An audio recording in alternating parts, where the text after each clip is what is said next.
Good afternoon, Sana. Good afternoon, everyone else. As usual, we are a bit light on numbers at the moment, so we will do what we always seem to do, which is give it a couple more minutes. We'll probably wait until 5 minutes past the hour before we actually start, because currently there are only four of you here. So thank you to the four of you who are here on time. But we'll hold fire for 4 minutes or so, and hopefully, as I say, we will get some others arriving in those 4 minutes. So I'll catch up with you again in the next couple of minutes.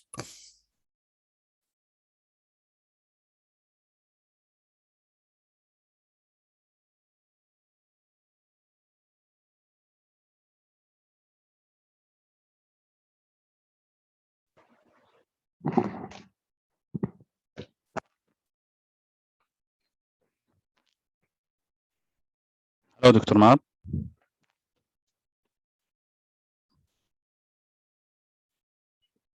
Hello, everyone. Good afternoon. As I was just explaining to everyone else, we're still waiting for a few people. We haven't got that many people yet, so we'll do what we always seem to do, which is wait till about 5 minutes past the hour before we start. So I'll be back with you in a couple of minutes.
Okay, then. Well, good afternoon to those of you who are here. We currently have 6 of you, so thank you very much for coming along this afternoon or very early evening for you. I hope that you are all keeping well.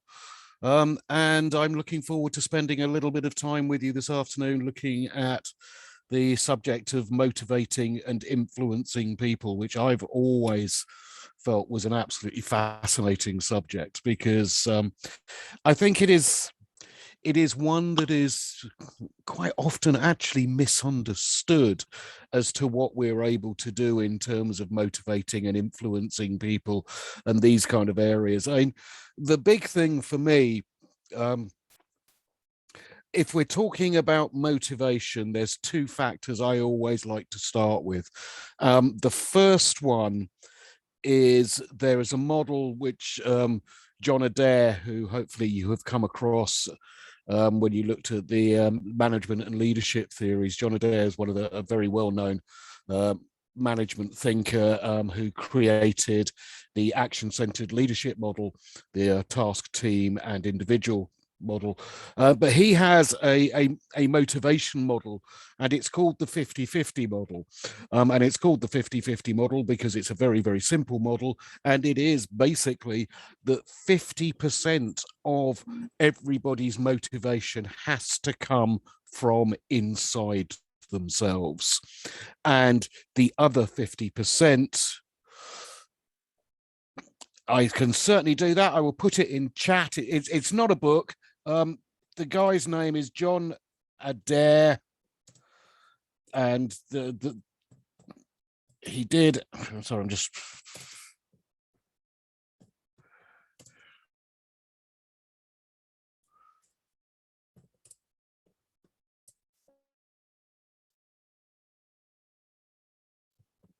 Whoops.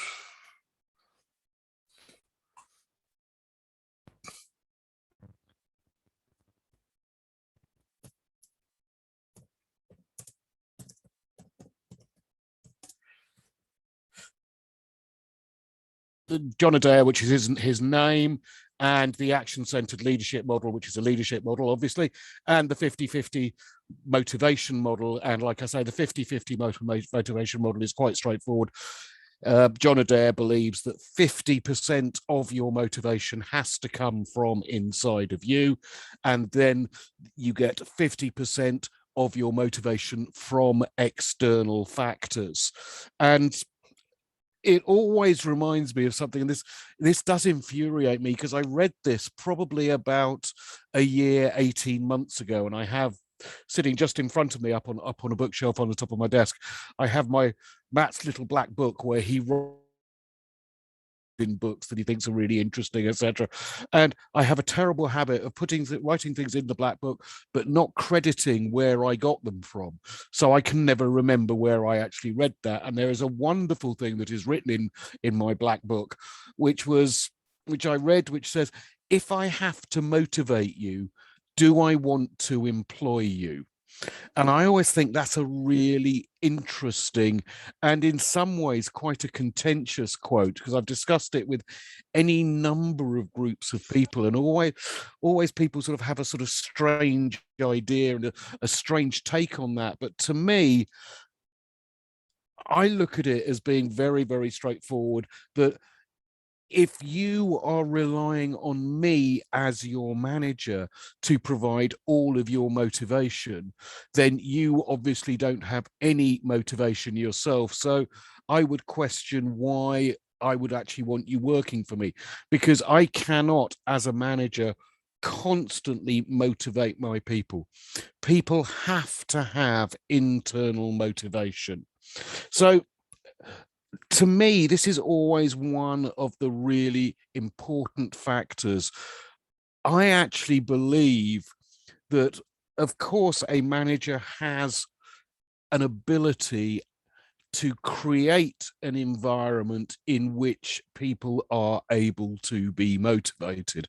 That is one of the crucial roles of managers, to create an environment where people are motivated because they feel appreciated, they feel recognized, they feel challenged, all of these type of things. But as a manager, I actually have to be more aware of making sure I do not demotivate you, because I think there's a danger that the way in which a manager behaves is more likely to demotivate somebody rather than motivate somebody, purely because if you have a manager, as a general concept, I would say that most of you expect to have a good working relationship with your manager.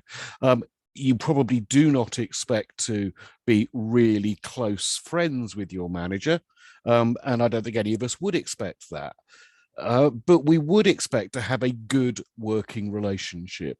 So if we don't have that good working relationship, then we are moving into the area of that actually demotivates us. Because, sorry, I'm thoroughly confused as to why Saeed has just put wave in the chat. Hopefully that will make a bit more sense. And oh no, he hasn't put chat, put wave. When I opened up chat, there's actually a wave icon. I do apologize. Sana has put, sometimes the way to motivate an employee will demotivate another one. 100% true. Every one of us is motivated by different things. What motivates me will not necessarily motivate you, and vice versa. So yeah, rule number one of effective leadership is know your people and know which button you need to push with which person in order to maintain their motivation, not demotivate them from the external factors. Sometimes managers, sorry, I was just reading a comment from Misa, and another comment came up, so I didn't get a chance to finish. Sometimes managers don't have the time to give support to employees. Yes, that is 100% true, but I would actually say, okay, let's put this in there. I would like you to put in the chat box what you think. Don't worry, Saeed, I will come back to the other comments. I'll come back to some of the other comments in chat, but what I would like all of you to do in the chat box, and this is relevant to the observation that Misa has made, is what do you think are the two most important words in a manager's vocabulary? So what do you think are the two most important words that a manager can use towards their team to motivate them?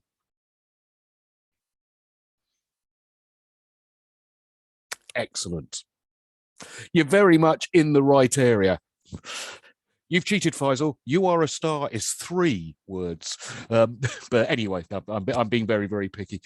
There's some really good comments that have come through here. Yeah, Saeed started with showing appreciation. Then we have good job, great job, thank you, well done, you're a star. We'll put a hyphen in there, then it becomes 2 words. Amazing, good job. All of these things, you are absolutely correct. And interestingly enough, Misa, going back to your observation of sometimes managers don't have the time to give the support to employees. Yes, you are right. But I would challenge that with managers always have the time to say, thank you, good job, well done. It takes seconds and it's worth its weight in gold and more. So it's an incredibly important, powerful, motivational tool. I am absolutely certain that at some point during one of the previous sessions, I would have mentioned the name of Ken Blanchard, because Ken Blanchard is somebody who I think is one of the great leadership thinkers of our time. And in his very first book, which was the 1 Minute Manager, Ken Blanchard talks about the concept of catching people doing something right. And it's a really, really powerful tool. As a manager, we are under pressure. We do have a lot of time constraints on us that we have to meet. We have a lot of demands on us, and it is very, very easy to get caught up in the minutiae of what we're doing in the day-to-day job that we're doing, and to forget about the work that our people are doing. But generally speaking, you will find no matter how busy a manager is, if one of their people do something wrong, they find the time to address that, which is right. They should be addressing things if one of their staff is doing something wrong. But I would also say they should also make sure that they find the time to actually acknowledge when people do something right. And by right, I don't mean their job. People receive a salary for doing their job. They are paid for doing their job. They should not receive additional praise for just doing their job. I'm talking about the people that you work with, that I'm sure all of us work with, who go above and beyond, who will maybe work late, who will take on another project, who will take on a task that is outside of their job description. They will, do extra things to assist their colleagues, or maybe assist you, or whatever. Those people, you all will come into contact with them. And to just say thank you, well done, good job, whatever it is worth so much. So I think I'm really pleased to see that you've all sort of grasped that concept. I think it's actually one of the most important things for any managers to know. Saeed, you commented, again going further back, the motivation must depend on clear procedures for motivation between all the team. I'm not 100% clear as to what you meant by that, Saeed. Would you be able to explain in a bit more detail? And Fadi asked the questions: how many days do you need as a manager to know the team and the needs and interests of your team? How long is a piece of string? You can't really say there is a specific amount of time, but the big thing is, how well do you know your people as people? That is the big thing. Talk to them about what they do outside of work. Find out what interests them.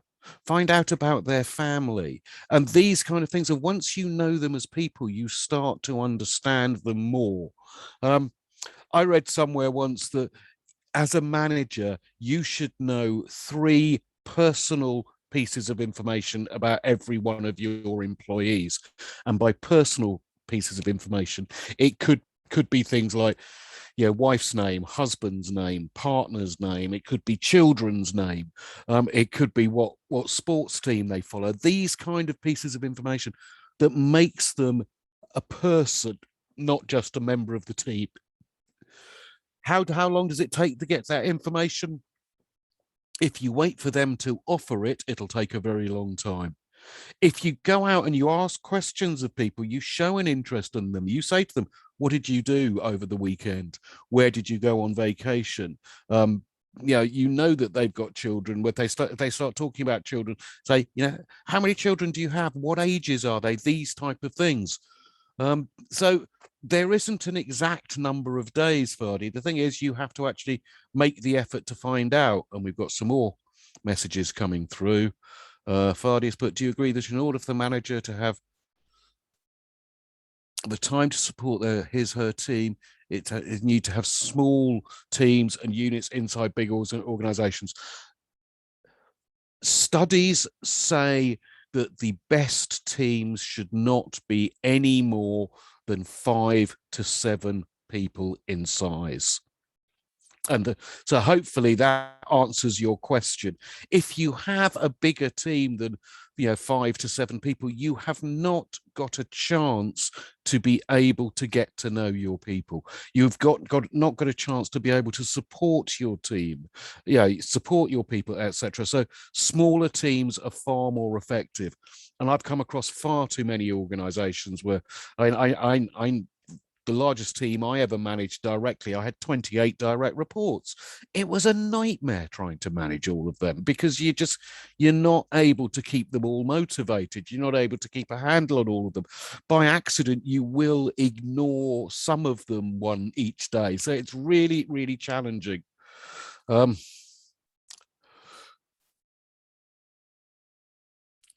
So coming back to Saeed, he said, when you motivate a staff, it should be on clear procedures why this staff has to motivate him, not other to save health and safety, fair working environment. I think I get what you're driving at. Yes, we do have to have a reason to motivate them. Absolutely. And the reason to motivate them is that the fundamental job of a manager is to enable their people to be the best that they can be. And if you can motivate your people, they will be the best that they can be. So it shouldn't just be, it should be done because you understand the benefits of doing it, not just because, you know, your boss says you must motivate your people.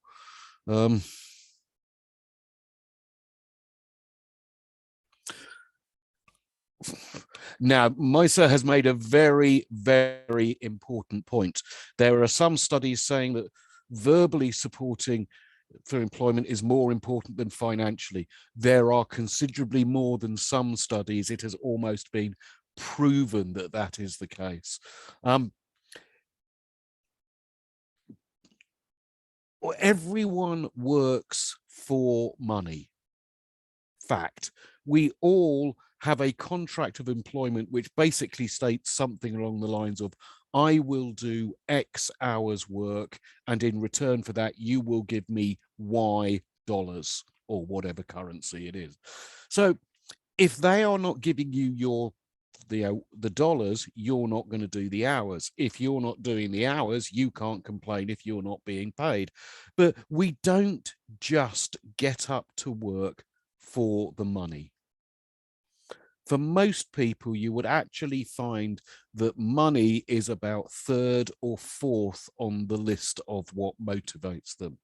Money is a short-term motivator. If your boss gives you a bonus for doing a good job on a project for 4 or 5 weeks, maybe longer, you will be really motivated because you feel that you have been recognized. But then when you do a really good job on the next project and you don't receive a bonus, you will actually feel demotivated. Also, what you find in any number of organizations is that you will find that there are people doing the same job who are paid different salaries. Now, sometimes it could be because one's been doing it for 2 months, one's been doing it for 20 years. So there's going to be a difference in salary. That's to be expected. But if you find that all your colleagues are paid more than you will be demotivated. And your manager giving you a pay rise up to the same rate as all your colleagues will not motivate you long term, because it still does not make up for the years and years where you have been undervalued. So I've got a couple of YouTube videos that I'm going to share with you, or share the URL with you. And again, they will be emailed on Monday when I send through all the handouts, because I've got quite a lot of handouts I want to give you all from today. But one of the YouTube videos is based on a book called Drive by Dan Pink, which I will just put in the chat. And it's all about motivation. And he makes a really interesting point that what you have to do is pay people enough so that the subject of money is not on the table. We all work to enable us to live in and keep our family in the status that we are used to. So if you pay somebody enough money that they are not worrying about money, then it takes money off the table. So that's in Drive. And it also looks at any number of other financial aspects. I think it's a great video. It's only 10 minutes long, thoroughly worth watching. Sorry, that's...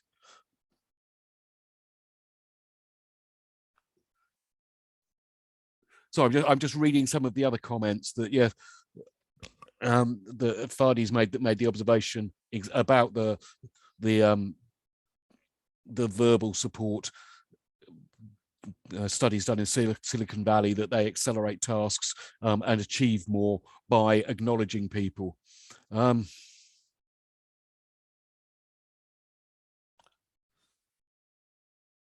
Sana has said, question about knowing your staff. Some members love to share information and break the ice, feel comfortable, but sometimes you'll find a member of your staff completely closed to personal life. The best way to deal with them is to respect their privacy and not ask them to share information about their family.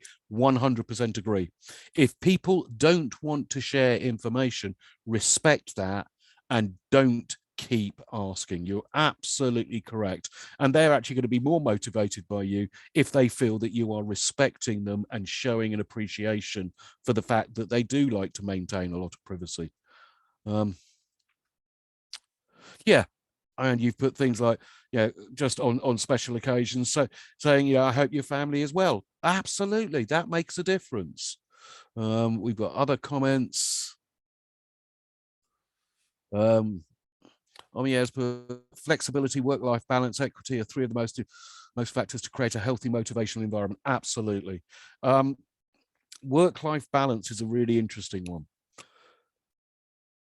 I genuinely think the problem with work-life balance is actually what it's called, because there is an implication by putting work first that work is more important than life. People work to enable them to live. We don't live to enable us to work. So I actually think we would get a far better mix if it was called life-work balance, but that's just a personal opinion.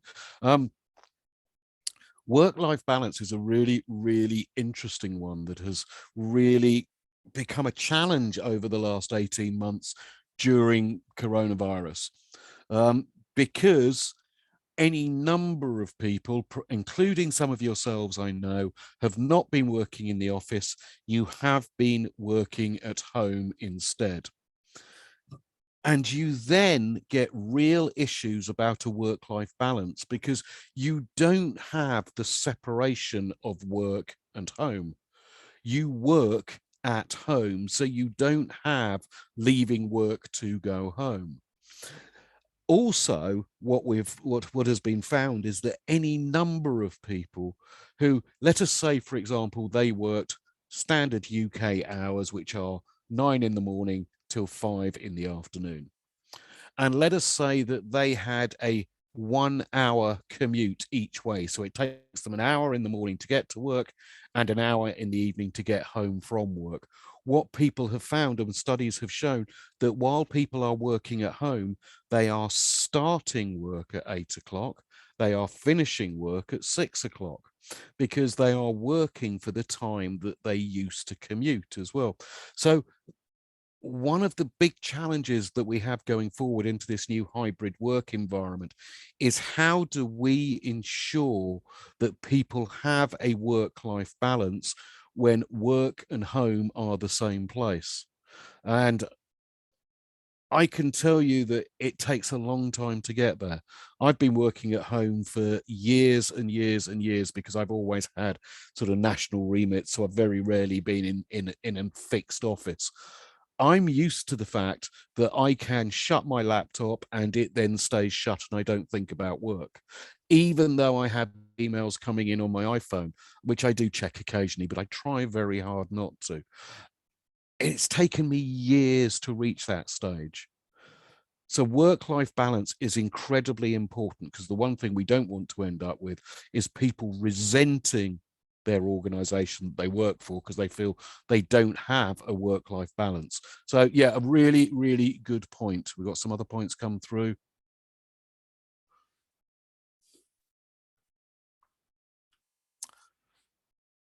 Yeah, I mean, Faisal's made an observation that he prefers organizing events where families can join instead of asking them directly. Absolutely.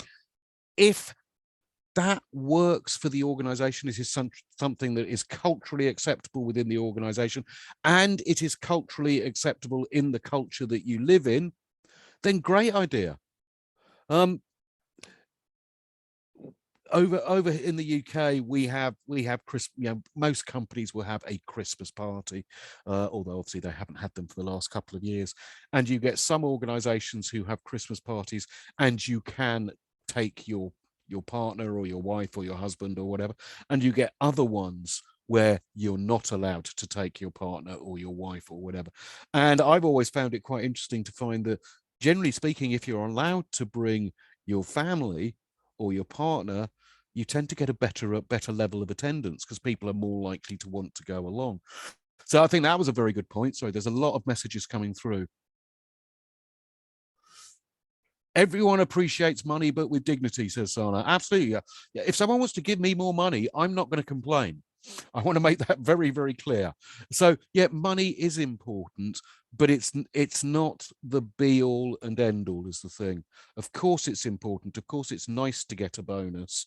You know, of course it's nice to get a pay rise, etc., etc. It gives you a good feeling because it shows you are appreciated, but it needs to be earned, and it needs to be not commonplace, because otherwise it loses its impact.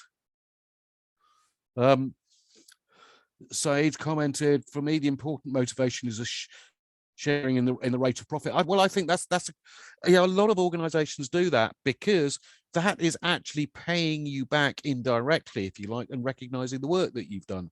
So it's not just saying thank you for the work, it's actually giving you something tangible. So again, yeah, none of these are right, none of these are wrong. This is the thing. What motivates you will not necessarily motivate me. What motivates, and vice versa. You know, that's the way it is. Omi has put, how can, you know, how our sorry, I put my teeth in, how empowering the staff can motivate them. Well, empowering can motivate people if it is done properly. Too many people use empowerment as a means of just letting people, leaving people alone to get on with it, when empowerment needs to have a lot of work up front so that the people have the right skills, the right knowledge, the right resources, the right support, etc., etc., etc., to enable them to take responsibility. So empowering staff can motivate them because it's recognizing their skills. It's saying, I trust you enough to be able to carry out that task without me checking up on you. So empowerment can be very, very powerful, but empowerment takes time. You can't just suddenly empower all your staff. Say, you know, as of tomorrow, you're all going to be empowered. I'm going to let you all, you know, just take responsibility for your own work, because a lot of them aren't possibly ready to do that. So empowerment is a huge motivational tool, but it's like what we've talked about with the salary things. It needs to be earned. Sorry, there's a lot of messages coming through. COVID has changed the way of motivation. COVID has changed so much. It's changed the way in which we communicate. It has changed the way in which we support our employees. I think most organizations, and again, I can only comment with any kind of authority on what's happening in the UK, but certainly from what I've read, it's happening in other countries as well. There is far more vulnerability being displayed by managers in respect of, they are not afraid to admit that they have found everything to do with COVID quite stressful. They have found it quite worrying. They have actually had times where they have been quite scared about it. And there's nothing wrong with admitting that. For far too long, I think managers have been thinking they must be sort of really strong and, you know, be able to cope with everything. There's nothing wrong with showing your vulnerable side. It shows that you're human. One of the other things that has come out of it is, you know, with us all living on Zoom or Teams or whatever method you are using, people are starting to ask, you know, how are you? And actually genuinely mean it. How are you? How are your family? There's getting to be more connections in there. I seriously worry that when we go back into the offices that we could lose that. And I think that would be a real tragedy, because I think, yeah, we need to, those personal factors really make a difference in terms of, you know, what was mentioned. up here, flexibility, work-life balance, and equity. I think they really do play a part in that.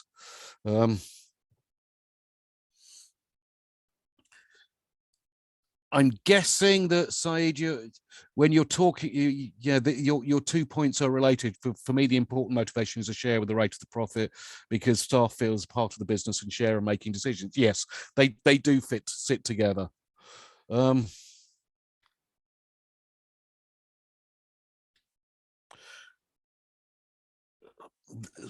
Mice has made the observation, organization's voice to support forms a human side. I think it shows a human side to an organization, and I think it's a really, really important thing.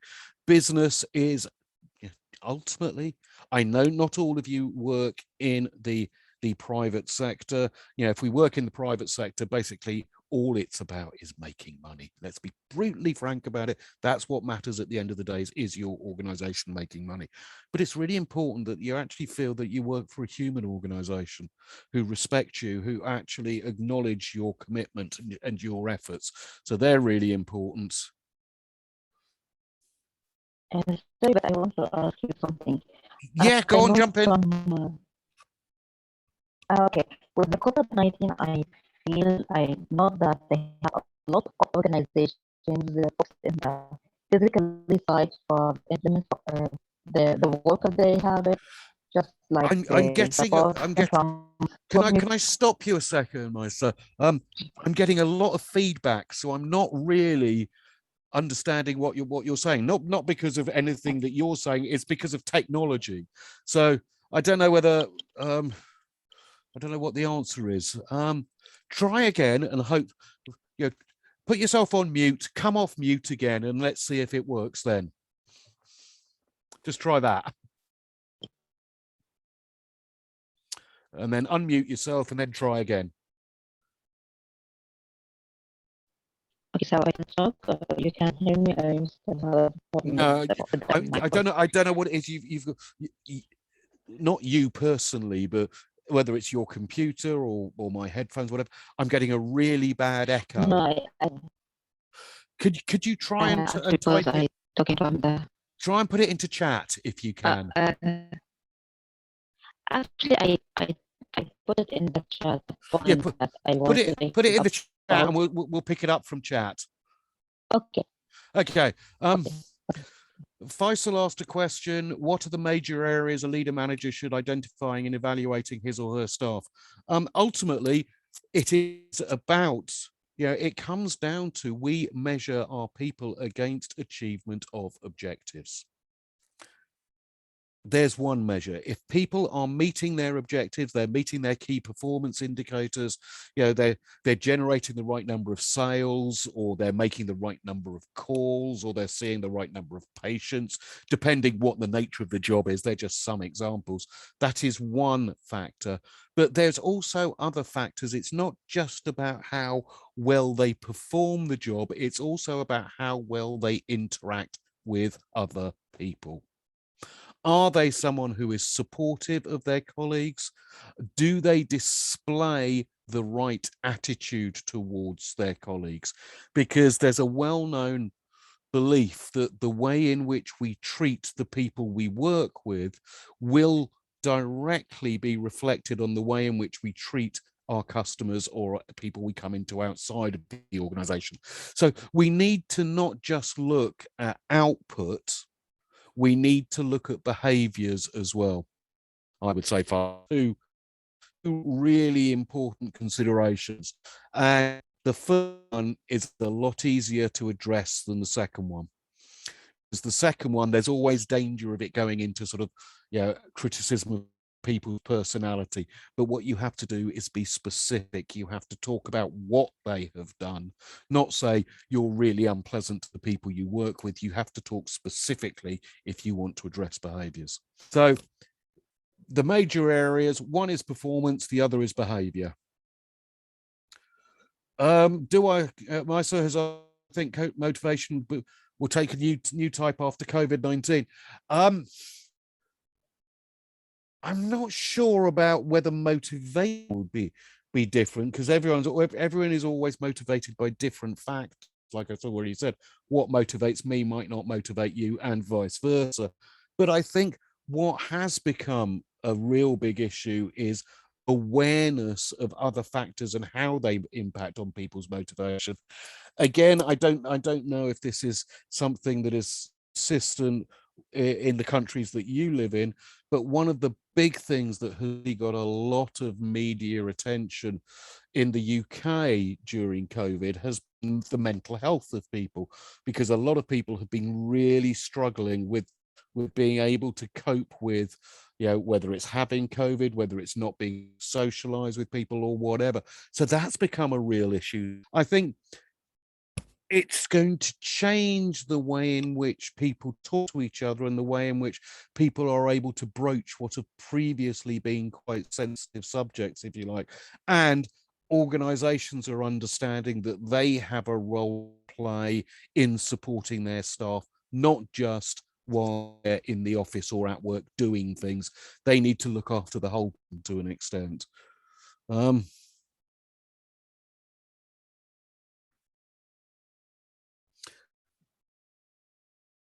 Fadi has made a point which is incredibly close to my heart. Common things that motivate employers rather than money, such as development.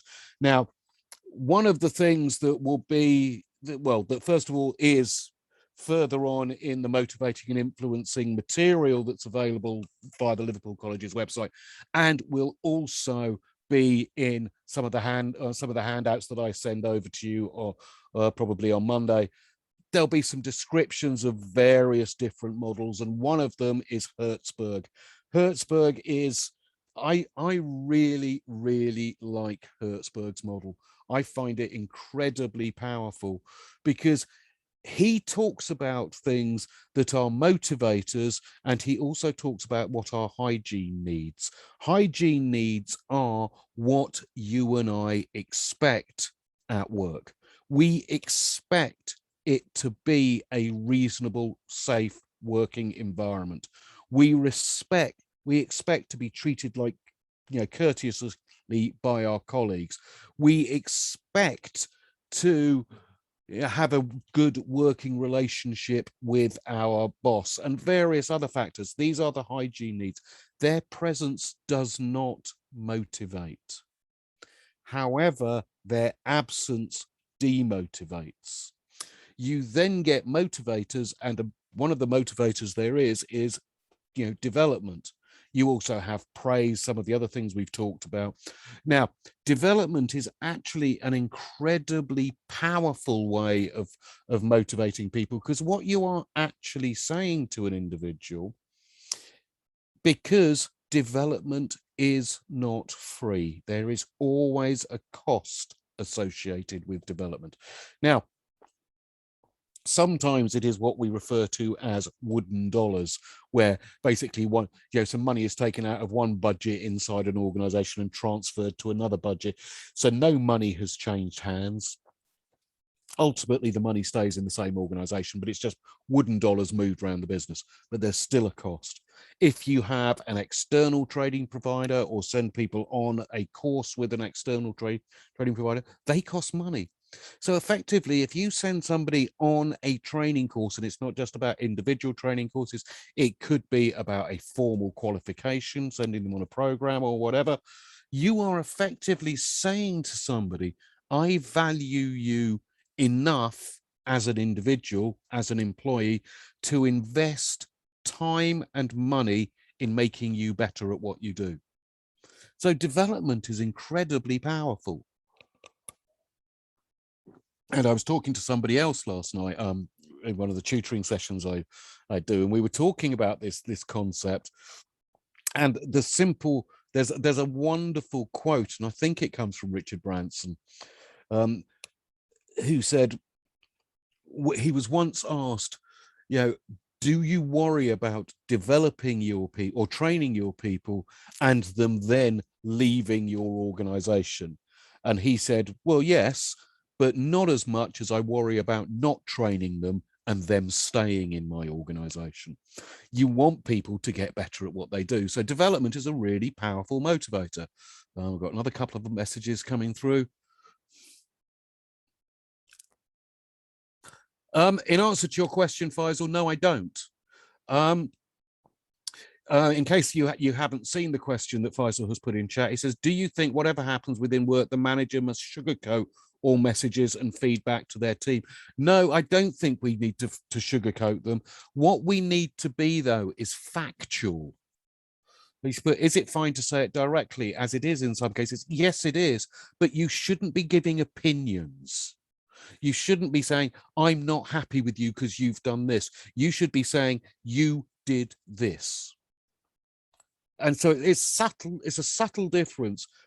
Always, when we are giving feedback to anybody, whether it is feedback about something they have done well or something they have done less well, the feedback should be based on fact and not opinion. Because opinion is not necessarily right. I cannot change your opinion of something necessarily. But if you say you did this, you painted that wall yellow and I wanted you to paint it red, that's a fact. I know what I've got to do. Sorry, I don't know why I came up with that really basic idea, but hopefully that covers off your comment there, Faisal. Said, but my experience, motivation stuff is a mixture of many factors: money, appreciation, delegation, training, standings with them, prevention from risk. Absolutely, you're right. There's so many different factors. The interesting one, I would actually say that the last one, you're preventing them from any risk. That is more of a hygiene factor that I do not expect to be put at risk at work. So you never putting me at risk is not going to motivate me, but you putting me at risk would demotivate me, as it were. Now, of course, that depends on the nature of the job. If somebody is in the armed forces and they are fighting in a war, they are going to be put at risk because that is what happens. But generally speaking, yes, you are absolutely right, Saeed. All of those factors impact. And they will impact different amounts for different people. And that's the crucial thing. And this is what you need to understand. Which of those are the motivators for each of your people? Because then you can push the right button. Sorry, there's more messages coming through. Fadi talks about being transparent. Yes, it is as simple as that. I assume you're referring back to the feedback comment, but yes, it is. It's all about being transparent, being honest, being open and honest with your people. In terms of coming back to the actual learning materials, on page 1 it says, how should the manager try to influence people? How important listening, communication? I fundamentally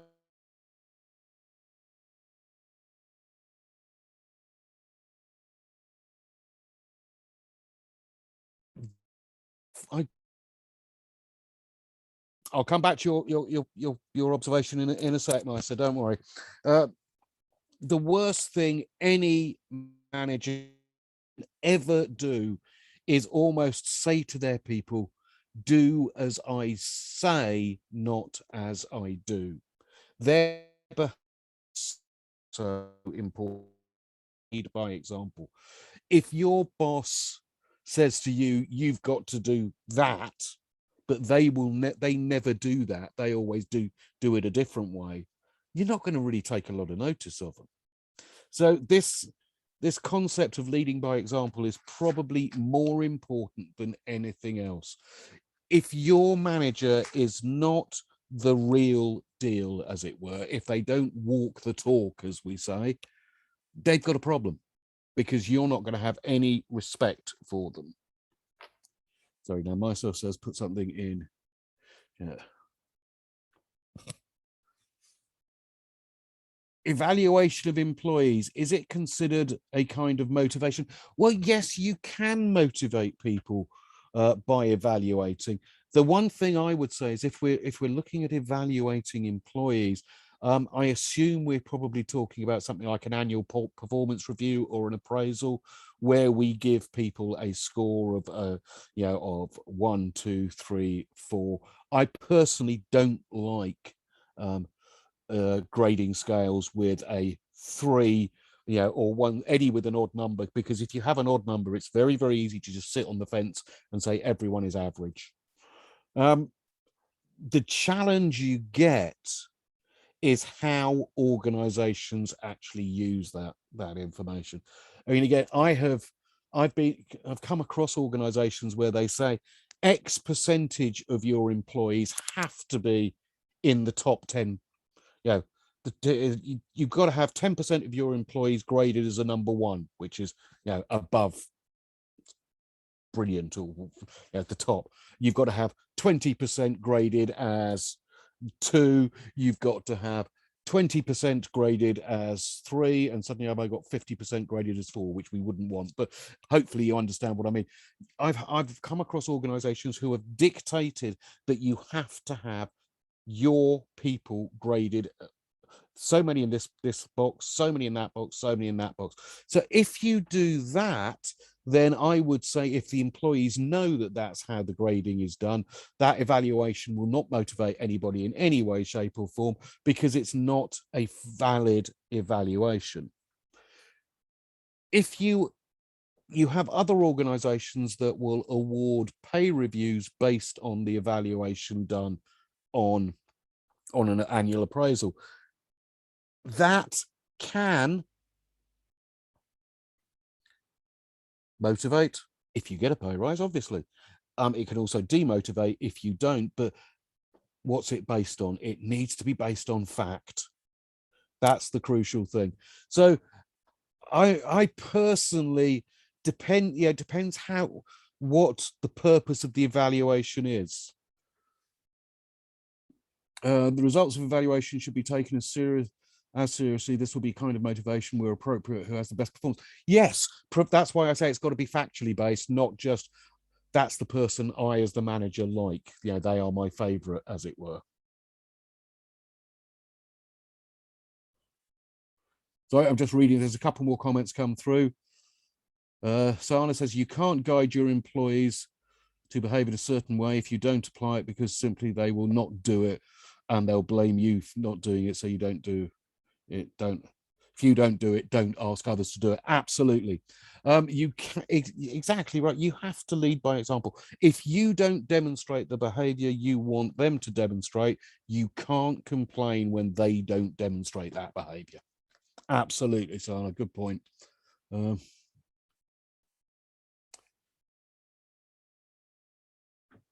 Right, Fadi's put, you have to have a talented pool for your best employees. Yes, you will find organizations who have they have high potential employees, they have high potential programs. They can be incredibly powerfully motivational for people who are on them, but at the same time they can be demotivational for people who are not on them. But hopefully if you're not on them, it gives you something to aim for. One of the problems you will often find, though, is people go on high potential programs, maybe for a year.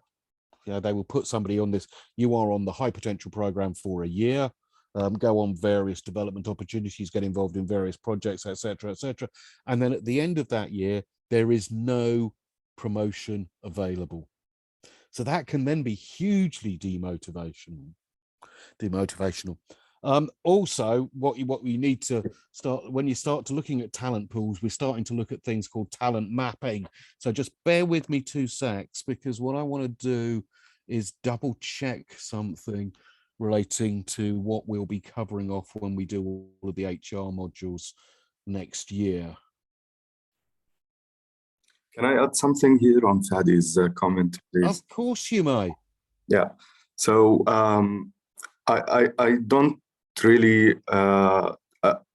agree with Fadi that organizations have to have a talented pool for best employees, because you might come across employee who is not interested to be on the top, and this is not a motivation for him or her. Yes.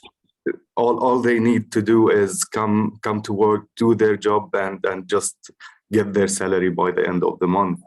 And this is all that they care about. So there is I don't think the organizations should have one module or one criteria to motivate people, but they should have more than one evaluation criteria or ways to motivate people and evaluate them.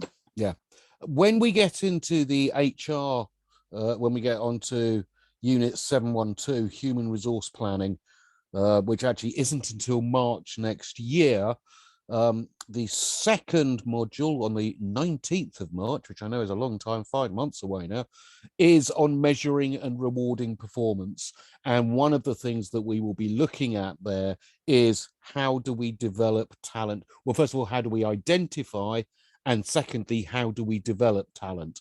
So what I'd like to do is move on from looking at the talent pool, because it is very, very important, but it tends to only work effectively in very large organizations, because then you're more likely to have the opportunities for these people to go to. So I've got a couple of other comments that have come through, Said, but when you motivate one staff, you're not just appreciating that staff. Yeah, and you're absolutely, you've got to appreciate all of your staff. Evaluation can be more motivational than development. It can be, they can be equally, again, it depends on the individual that you're working with. Some people will be really highly motivated by the score that they are given on an appraisal. Some people, will be more motivated by a development opportunity. There isn't a right answer for this. One of the most interesting things that I want to talk about briefly before we take a quick break, because I've just finished my drink of water, I want to talk about the difference between introverts and extroverts, but not introverts and extroverts as they normally use the words. I want to talk about them in respect of the Myers-Briggs personality profile, which is a very, very well-known personality profile, MBTI, based on the psychological work of Carl Jung. So it's very, very well grounded, very well, really valid. But within Myers-Briggs, they talk, one of the scales is E to I, which is extrovert to introvert. And it doesn't mean, are you an extrovert in terms of, are you a really outgoing person, the life and soul of the party, very noisy, very involved, etc., or are you an introvert, really quiet, really shy, etc., etc. It doesn't mean that. It talks about the introversion and extroversion in respect